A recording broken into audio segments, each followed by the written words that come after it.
కొద్ది నెలలుగా central bureau of investigation అంటే సిబిఐలో లుకలుకలు బయటపడ్డ విషయం తెలిసిందే. అవి కొనసాగుతూ ఉన్న విషయం తెలిసిందే. అయితే ఆ రకంగా ఉంటున్న తరుణంలోనే అలోక్ వర్మ అదేవిధంగా ఆస్థానా వీరిద్దరిపై కూడా కేంద్రం ఓ రకంగా దూరం పెట్టినట్టుగా చేసింది. అప్పుడు ఆ స్థానంలోకి ఎవరు వచ్చారు అంటే ఇంకెవరు, మన తెలుగోడు నాగేశ్వరరావు వచ్చారు. అంతా కూడా సంబరపడ్డారు. సిబిఐ డైరెక్టర్, సిబిఐ చీఫ్ గా మన నాగేశ్వరరావు వచ్చాడు అని. కానీ అది తాత్కాలికమే అన్న విషయం కొంతమంది ఆ రోజే గ్రహించారు.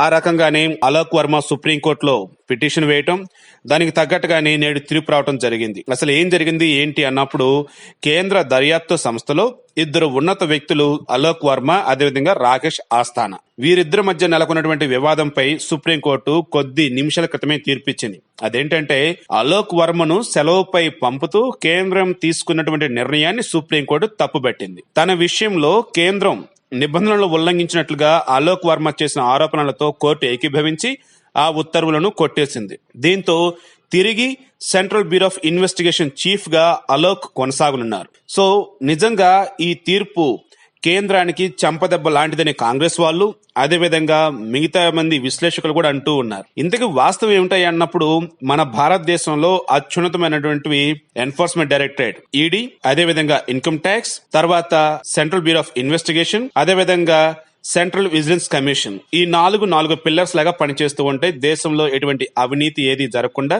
అండ్ ఇంకోటి కాగ్, అది కూడా సుమా. సో ఇవన్నిట్లో కూడా కేంద్రంలో ఉన్నటువంటి పెద్దలు ఏదో ఒక విధంగా చొరబడి ఆ వ్యవస్థలని నాశనం చేసే విధంగా వీళ్ళు చొరబడుతున్నారు. అందులో భాగంగానే మొన్నటికి మొన్న ఆర్బీఐలో కూడా ఏకంగా ఉర్జిత్ పటేల్ రాజీనామా చేసేదా కూడా కేంద్రం నిద్రపోలేదని కూడా చాలా మంది చాలా రకాలుగా వార్తలు రాశారు.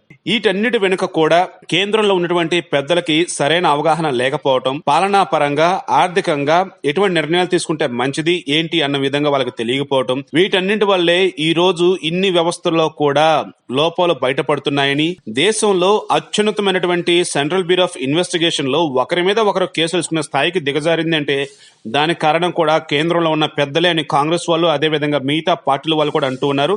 ఓ రకంగా బయటికి చెప్పకపోయినా బీజేపీ వాళ్ళు కూడా లోపల మదన పడుతూనే ఉన్నారట. అందుకే రానున్న రోజుల్లో గడ్కరీని ముందు పెట్టి అదేవిధంగా మోడీని వెనక్కి పెట్టి అమిత్ షాను కూడా పార్టీ అధ్యక్ష పదవి నుంచి కూడా తీసేయాలన్న ఆలోచన కూడా ఉన్నట్టుగా తెలుస్తోంది. సో మొత్తంగా చూసుకున్నప్పుడు ప్రస్తుతం సుప్రీంకోర్టు ఏదైతే తీర్పు ఇచ్చిందో ఈ తీర్పు ద్వారా కేంద్రం చేస్తున్నటువంటి తప్పులను మేముగా ఉపేక్షించే పరిస్థితి లేదు అని సుప్రీంకోర్టు క్లియర్ గానే ఇక్కడ చెప్పిందన్నది వాస్తవం.